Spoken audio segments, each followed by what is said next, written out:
the spectacular failure of Kanguva, starring actor Surya and Bobby Deol. The film was promoted as Tamil cinema's most expensive film ever, with a budget of 350 crores. The visual extravaganza was a near total collapse at the box office and is struggling to get close to even the 100 crore mark almost a week after it hit the screens. While the critics weren't happy at all with the film, the Tamil Film's Active Producers Council, remember there's another Producers Council as well, but this one seems to be blaming YouTube and online reviewers as well for running negative campaigns on films, and some even asking for a ban on such reviewers from entering film theatres. Surya's wife Jyotika too, in a social media post, had mentioned a negative online campaign against the film. Remember, Kanguva joins Kamal Hassan's Indian 2 and Rajnikant's Vetayan as box office disappointments this year. So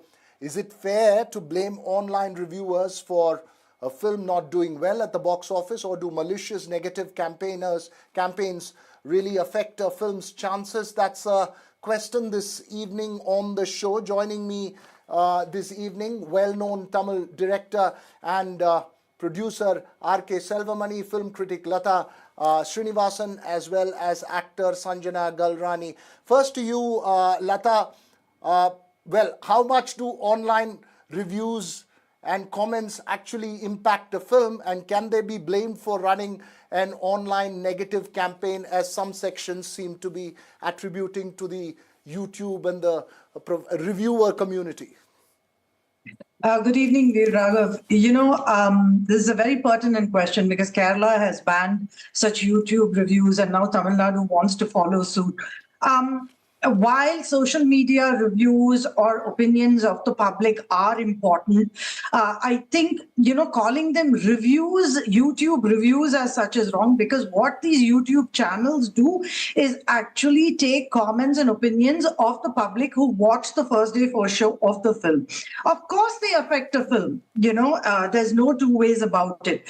But to state that a film fails or becomes a success only because of these YouTube reviews is absolutely false. I don't think we can, go to that extent. It could affect the film, but not to the effect that it becomes a disaster or a super hit. Word of mouth always makes the difference. And this, at the end of the day, if you see, all the people who are speaking on these YouTube channels are the audience, are the public. They are the paying public. So their voices do matter. People like me who are journalists who write in the media, while we analyze a film, for them, it's more about how they spend their 200 or 300 rupees and what they want in return. Right. As you say that, Mr. Selvamani, while movies also use the same kind of online campaigns to promote them, well, they'll have to wait to experience the negative side of it, perhaps, when it comes to such reviews. So where do you stand on this? Good evening, Bas.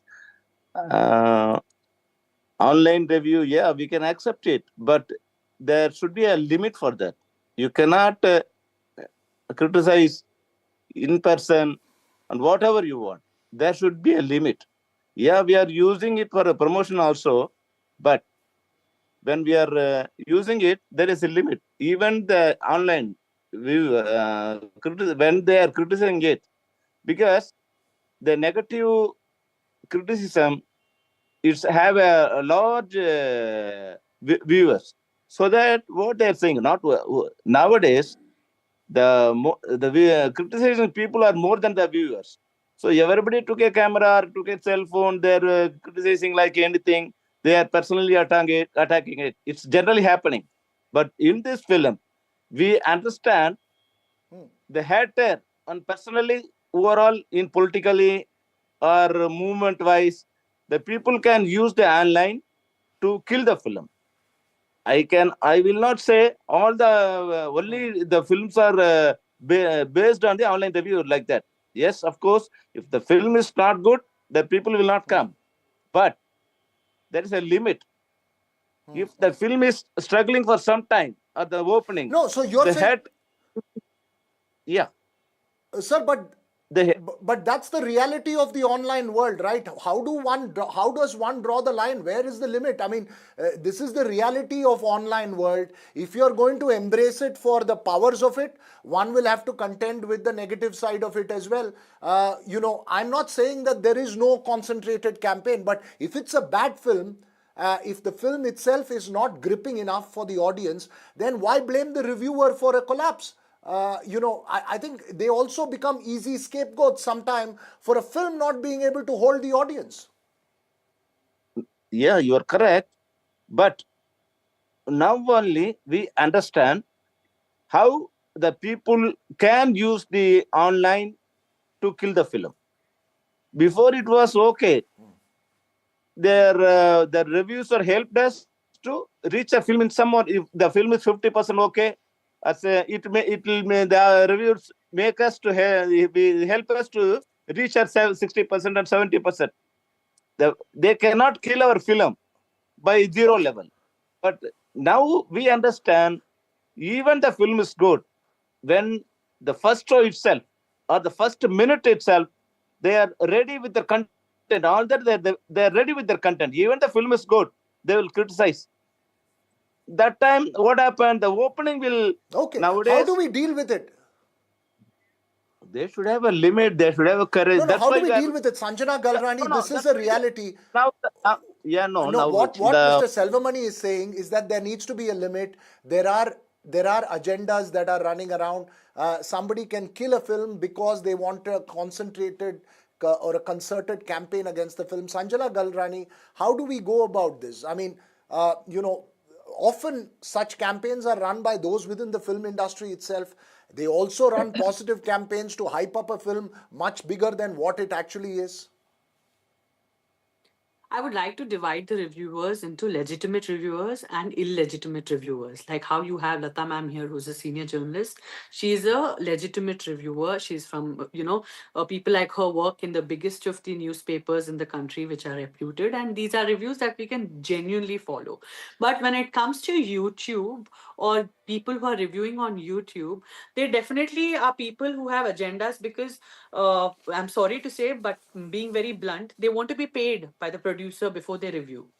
This is the very, very bitter truth. If their pockets are filled with money, then they're very happy to be talking very, very positive about the film. And if their pockets are not filled with the sum of amount or, in a certain way, a bribe, then they will just go all out. And even if it is a good film, they can really tarnish it.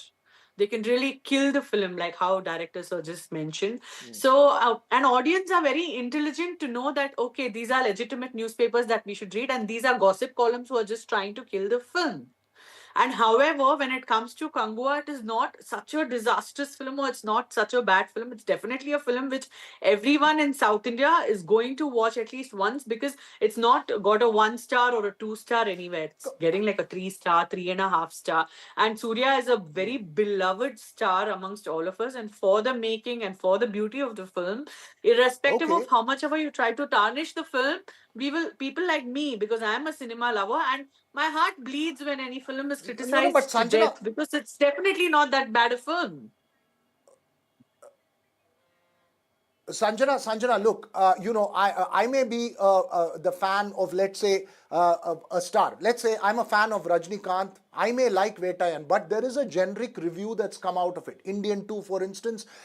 This is not about emotion, right, Lata? How do we then have dispassionate criticism of a film? Anything then that is critical of a film, a big star will turn around and say that this person has been bought over. Now, that's the problem of journalism itself, right? When you come to reviewing a film, it's often about personal choices. So where do we draw the line? If you're going to say that one set of reviewers are not to be accepted, then who's to draw that line? I mean, it's obviously a matter of individual choice and freedom of expression.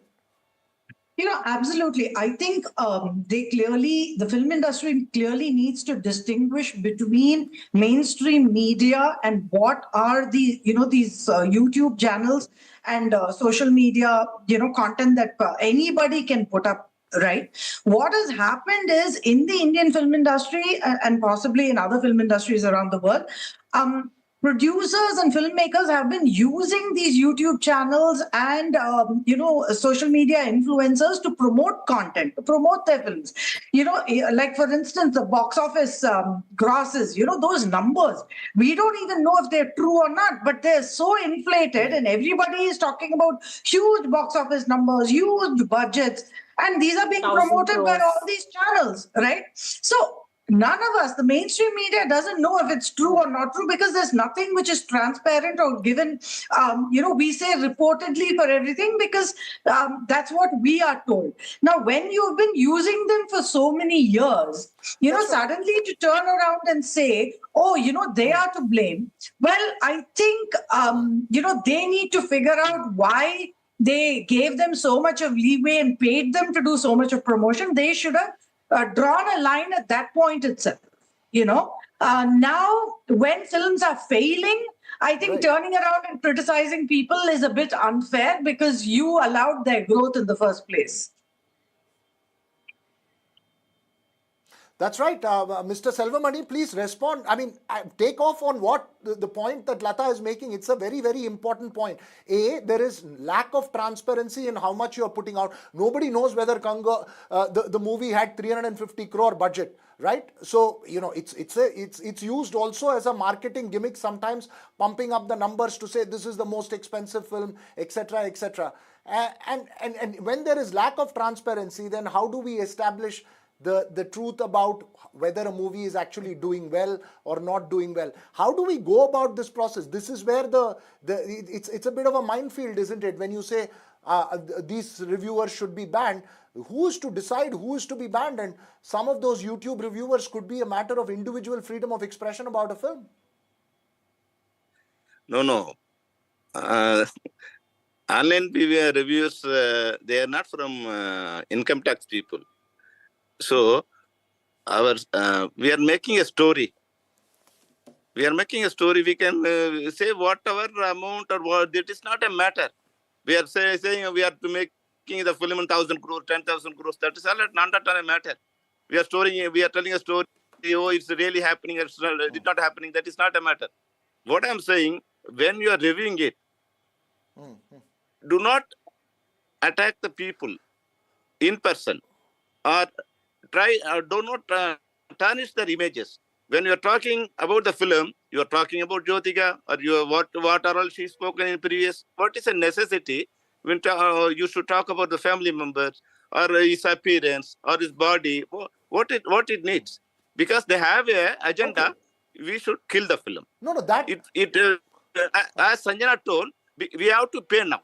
Previously, we put a film for a press show. The people will come around 100 to 150. Now nearly 400 people. If you are not giving money, the producer will not give the money. They will ready to tarnish the film. So okay. So you're giving us that should be line. That should be line. Backstage manipulation that happens. You say. Yeah. So Sanjana, what's your...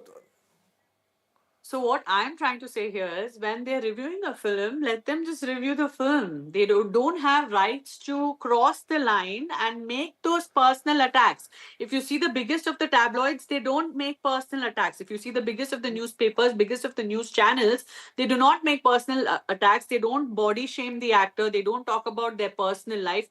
But when you get into a personal sector and start attacking the actor, and because you don't like the actor, because you don't like the director or producer, or you have a personal equation which has not gone very well, just for that reason you cannot sit and shoot the film down, and that is what is happening. And you can make out, when you are seeing a review, you can clearly make out, like a superstar in Bollywood, a particular YouTuber who's a wannabe D-grade actor has a YouTube channel. He comes up on the news and he's telling about the superstar, I still remember, I don't want to quote his name, तुम तो बुड्ढे हो गए हो, कब तक 18 साल की लड़कियों के साथ नाचोगे बुड्ढे नाना? You know, this is a kind of a line which was used in a review. I think all of you can relate to which film I'm talking about, and that was again 150 crore film. Is that the way you can do a review of a film? That's really mean. And the superstar also went ahead and took a stay and put a criminal defamation on the particular reviewer. So you're really crossing the line, which you definitely should not. Absolutely. And this is Absolutely, Sanjana. What you're saying is a very, very important point in terms of making personal attacks. You are absolutely right. Not in terms, one has to draw the line. Now, there are regulations as well, as you say, that the actor can file a defamation case. This is a reality for everyone in society. The film suffers, right? because the film has a very little time to do well. It's a reality for... No, hang on. Today's films have just 7 days or 15 days. My question, very, very briefly. My question is very, very simple. From time immemorial, critics and reviews of films have to be dispassionate. Now, how do we ensure that fair, dispassionate reviews or a thumbs up or a thumbs down for a film is given without being attacked, A, for running an online campaign, A, and B, how much does this online campaign really impact the success of a film if it's actually a good film? Very quickly, 20 seconds, give us a response, and then I'll go to Lata. I think it really impacts the film. The film has just 2 weeks of a golden period to do really well, with Amazon and Netflix taking over and releasing the film in 30 days. And it's a very sensitive thing, you badmouth the film, and if you badmouth it, it becomes more viral. If you talk good things, it doesn't become viral today. So these YouTube channels, luckily today's date, the complete channel has been pulled down by YouTube by a potential complaint with the producer, or from the director. The entire channel itself is scaled down. So that's a very good thing that's happening these days. Last 30 seconds to you, Lata. What's the way forward? Veer, firstly, I want to quickly respond and say online reviews, unless they are from legitimate media, they are not reviews. They are just opinion pieces. I think we really need to be very clear on that. The last word, as far as I'm concerned, is that filmmakers, also need to draw the line between promotion and promoting reviews, because they need to say, okay, marketing the film is okay, but when they start paying for reviews, then I think, they have to take the flak as well if their film fails, right? As far as mainstream media is concerned, it's legitimate and they cannot blame all reviewers and say that, all reviewers are responsible for the debacle of a film, because in that case, all reviewers are responsible for the success of a film. Right. So I think there needs to be more regulation as far as YouTube channel needs to be are concerned. Right. That's an important point that you have raised. It's obviously a much, much larger issue than just the film industry. Of course, multiple aspects involved in it. But of course, big films getting hit by such campaigns is a concern for those who put their money into it. But thanks to all three of you for joining us on the show. That's all we have time for on the Southern View this evening. News and updates continue right here on NDTV.